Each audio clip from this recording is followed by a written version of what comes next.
tatlong araw pa lang na itinatagal ng impeachment trial ni Vice President Sara Duterte, marami-rami na ang katanungan ng mga Pinoy. Siguro dahil hindi pamilyar ang proseso sa pang-araw-araw na buhay ng ordinaryong mamamayan. Maaring bago rin sa pandinig ang mga salitang objection o kaya naman ay sustained o kaya ay overruled para tulungan tayong maintindihan at masundan ang paglilitis. Kinuha namin ang tulong ng isang eksperto at tinutukan yan ni Mark Salazar. Ang daming tanong sa amin online tungkol sa impeachment trial. Halimbawa ito, why is the Senate President not serving as the presiding officer during the impeachment trial? What is the role of the Senate President seated beside the presiding officer? Bakit nga ba dalawa silang nandun?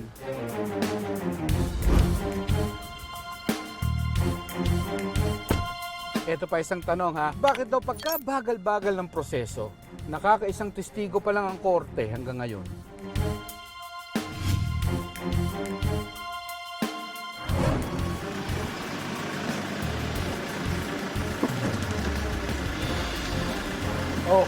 Dinala ko na kayo mismo dito sa UP College of Law, UP Diliman, sa Malcolm Hall. Huwag kayong mag-alala, ipapalamanize natin sa mga eksperto yung mga tanong nyo.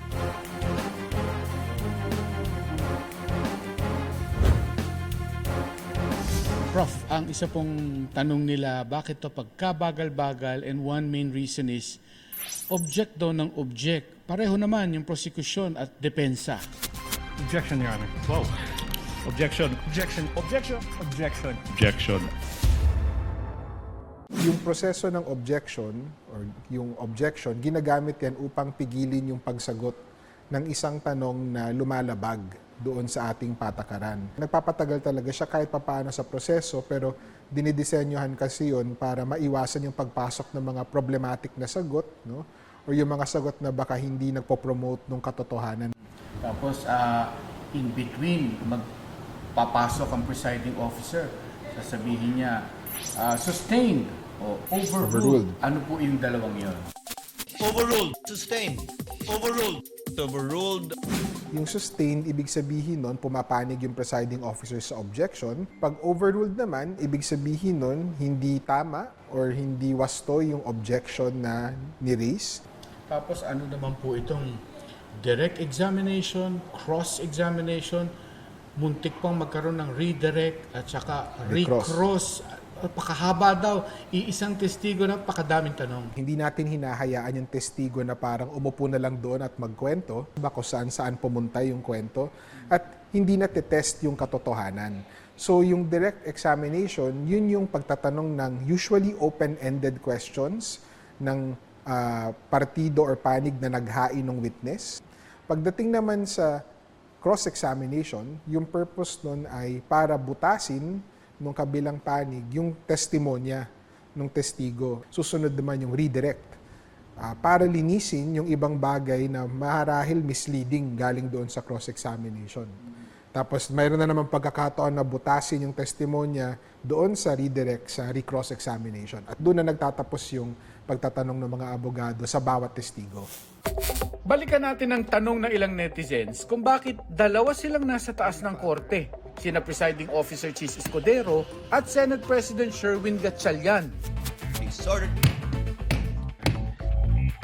Noong panahon ni President Estrada, nung siya yung ini-impeach, si Senator Aquilino Pimentel ay Pangulo ng Senado at naroon din siya sa taas kasama si Chief Justice Hilario Davide na siya namang presiding officer ng trial. So hindi ito makabago sa ating sistema.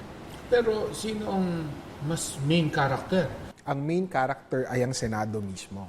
So yung pananatili ng presiding officer doon ay batay lamang sa rules ng Senado ngayon kung saan mayroon silang kapangyarihan na maghalal ng presiding officer. Ibig sabihin nun, pwede rin nila tanggalin yung presiding officer. Definition of terms naman tayo with Professor Paulo Tamase. Ano yung naririnig ho natin sa objection na leading question, Your Honors, please? Objection, leading. Yung leading questions ay mga tanong na parang sinasuggest na or minumungkahi na yung gusto marinig na sagot.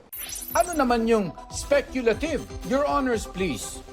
Speculative, ibig sabihin nun ay parang hypothetical yung sagot or parang masyadong madaming kuro-kuro yung sagot. Ito yung mga sagot na kailangan, na parang humuhula lamang yung testigo. Yung argumentative, Your Honor. Yung argumentative naman na questioning, parang nakikipag-away na yung abogado sa testigo. Masyado niyang pinipilit yung testigo, no? Or naiipit yung testigo.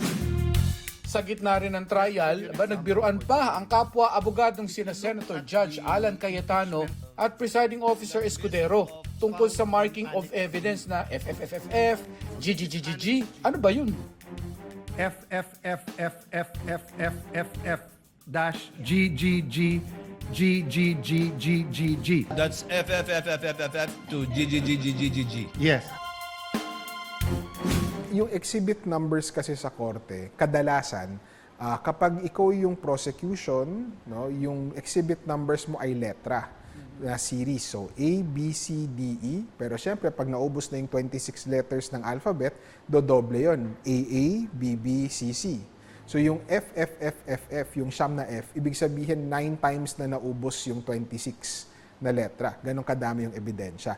Mas madali sa depensa. Kasi sa depensa, ang normal na pagbibilang ay batay sa numero. So, exhibit 1, 2, 3, etc.